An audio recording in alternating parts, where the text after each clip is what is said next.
Hi everyone, my name is Jose Amezquita Morales. I am with the organization called the Ring of Democracy. Our mission is to engage, educate, organize, and mobilize historically marginalized communities.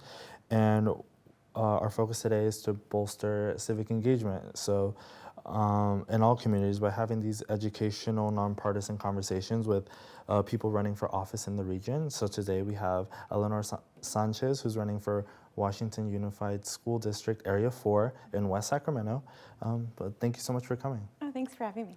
Yeah. So just to start off, can you do an introduction? Tell us about yourself, why you decided to run for public office. Yeah, I'm Eleanor Sanchez, and I'm running for Washington Unified School District, School Board Area 4. I am a mom of a boy who attends a Washington Unified School District school. He is in special education, and based off of the experiences that we've had, trying to get an IEP and going through the whole process of raising a child with special needs in the district, I felt like it was important that we had a voice for special education on the school board. I also want to be able to advocate for all students in the classroom when it comes to getting any supportive services that they need.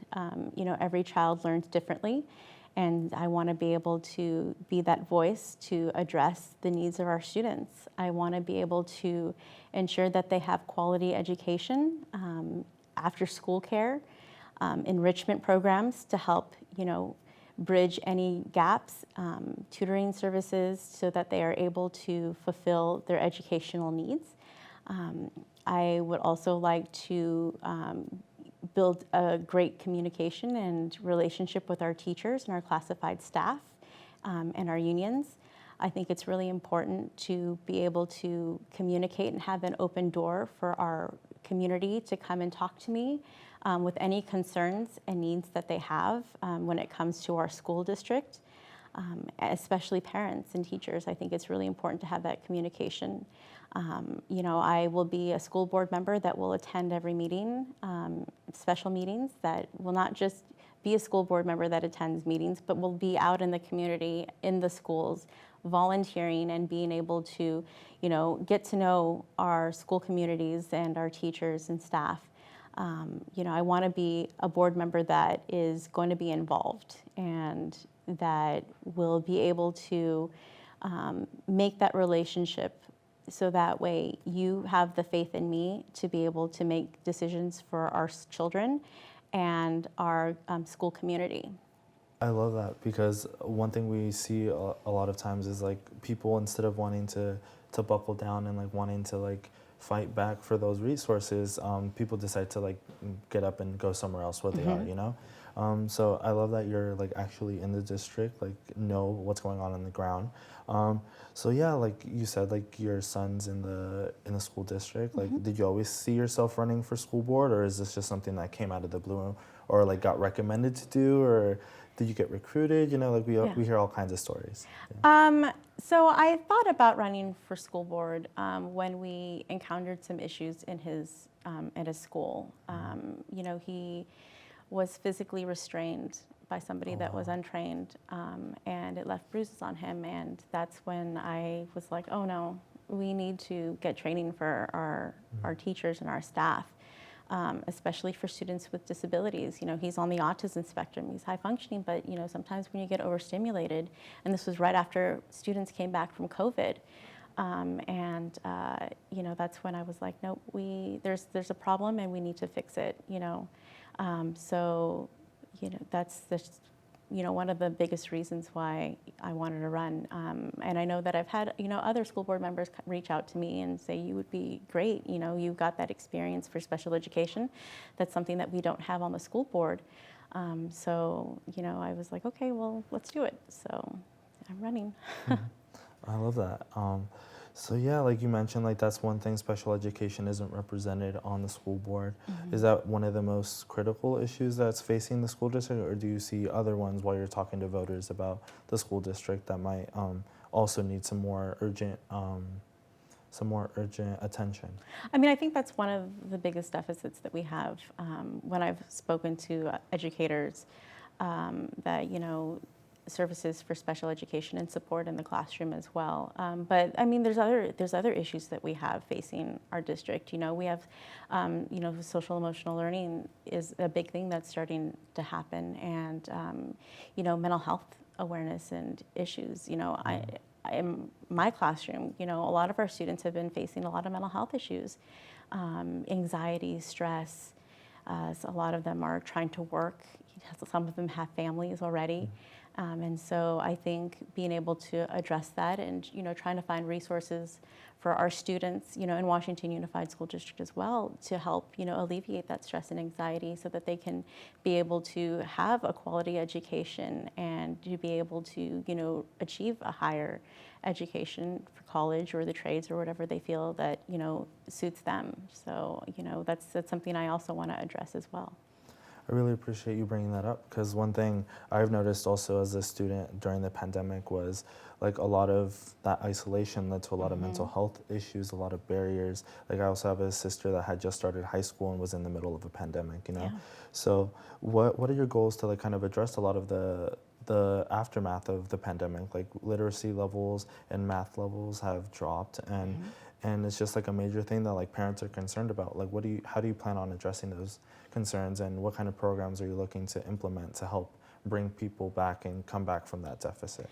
Yeah, no, I had mentioned social emotional learning. I want to be able to implement, more of those types of programs into the school.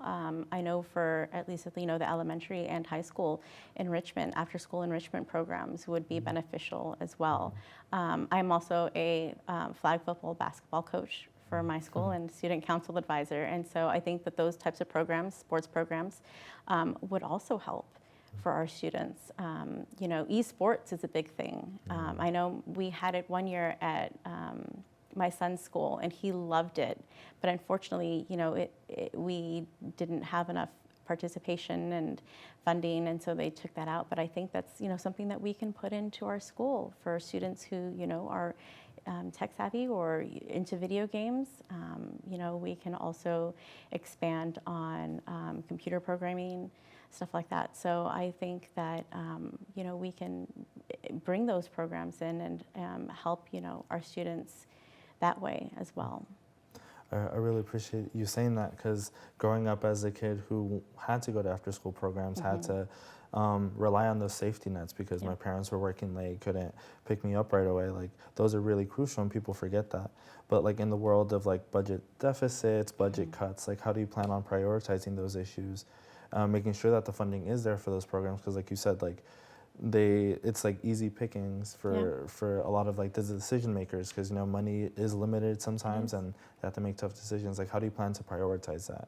Yeah, no, I think, working with the schools, working with negotiators, working with our teachers and our support staff, our classified staff, is crucial to being able to get these programs through. Finding grants. There are tons of grants out there that we can apply for, so that way we can get these programs started. It's just finding the money and being able to implement that and advocate for it, especially for our students. Yeah, like that's one thing that I think about too, is like making sure people are collaborating, because a lot of times there's always this like growing divide between like parents and like school boards or like teachers, and they think they're at odds when there's really an opportunity for collaboration, which kind of leads me into like this next topic of like we see a growing movement of like parental rights at the school board level, and parents feeling that they're not being heard. How do you plan to address that? Because a lot of those movements come from just feeling voiceless and wanting to protect their kids. Like we've seen as a result book bans or closing down clubs because there's just not that understanding is lacking. People don't know what's really going on at school. How do you plan to address that? No, I think that's really important. I think the parent's voice is very important. I felt like the parent that wasn't being heard, especially after what happened to my son. And so, I think for me, what's important is having that communication, having that open door for parents to come in. I encourage them to come to school board meetings and voice their concerns. Write letters, send me an email. Those things are really, really important to me, is having that open door, open communication with our families and community in West Sacramento. I really want to be able to address that and encourage them to come. When it comes to book bans and stuff like that, I really believe in equity, and I really believe that, our students should be able to learn and have an open mind for all sorts of thoughts. I don't believe in banning books or, leaving things unheard. I want students to learn. I want students to be able to have that access to everything that they need. We need to have a transparent education. So, yeah. I really appreciate that answer, because a lot of the times we feel like if we can't agree, we have to immediately push it aside, or we can no longer be civil about these things. So I really hope if you're elected, you're able to bridge that gap between parents, because it's a crucial aspect, especially with our kids, because our kids are our future, and if they're not being set up properly, we're letting ourselves down in the future. Yeah. But just on a lighter note, you're a first-time candidate. You're running for office, and I always appreciate the school board candidates, because it's kind of the lowest rung of the elected positions, but it takes a lot to run for office. So what have you learned as a first-time candidate, and what kind of advice would you give someone else, another mom that might be in your position where they don't feel heard and they want to do something about it? What would you say to them? It is a lot of work. I've learned a lot. I've learned that it's good to have a community and close people to be able to be there, support you, and uplift you when things kind of feel like they're rising up against you. But ultimately, I think the most important thing is just having faith and being able to remember what you're doing this for. And so, my person is my son, and I think about him every single day when I'm running. And I want him to have the best education there is. I want him to be able to, be knowledgeable and be prepared for the future. And I want that for all of the students in Washington Unified. Even though we face challenges, I have faith in our district, I have faith in our teachers, I have faith in our classified staff, that they're going to do the very best to give them the best quality education that they possibly can do. And so, that's what my why, that's what keeps me going. And, for anybody that wants to run, that, has ever felt like they've faced issues, I encourage them to do so, and to just, keep doing it and keep remembering what's their why. I love that, because it does take a team, it takes a family support system to really push you. But that kind of leads me to the next question of how was that conversation coming to your family and telling them hey, I think I'm going to run for this position. I think I fit and I want to do this. How did that go?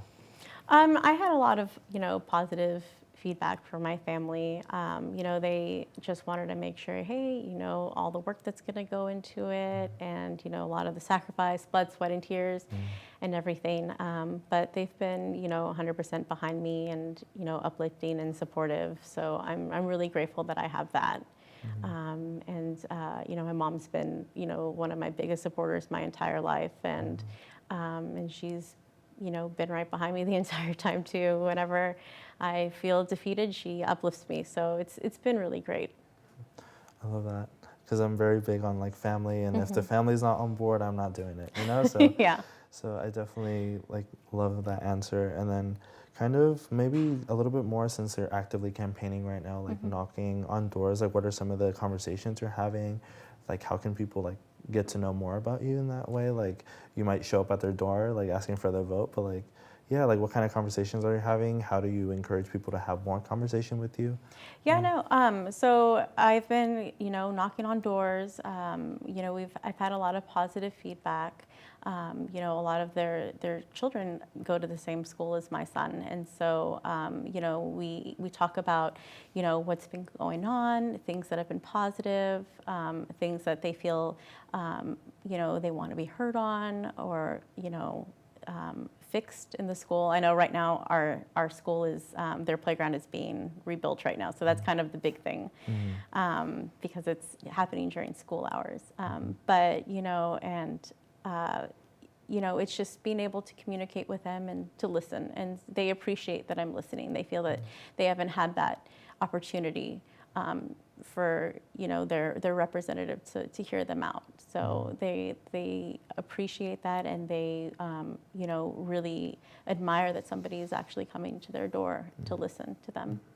Yeah, it's all about showing up and showing people that you're there for them, and not just assuming you're gonna like succeed, but like actually like putting in the hard work. Yeah. So like, how does it feel like, also since you're like running against an incumbent who's decided to like run again, like how does that feel like? What are those conversations like with people that maybe want to stick with the incumbent and you're trying to convince them otherwise, like vote for me instead? Yeah, no, it's the question is like, what are you going to do different? The incumbent does have like a lot of experience on the school board and policy experience. But for me, I tell them I have in the classroom experience. I'm with students every single day.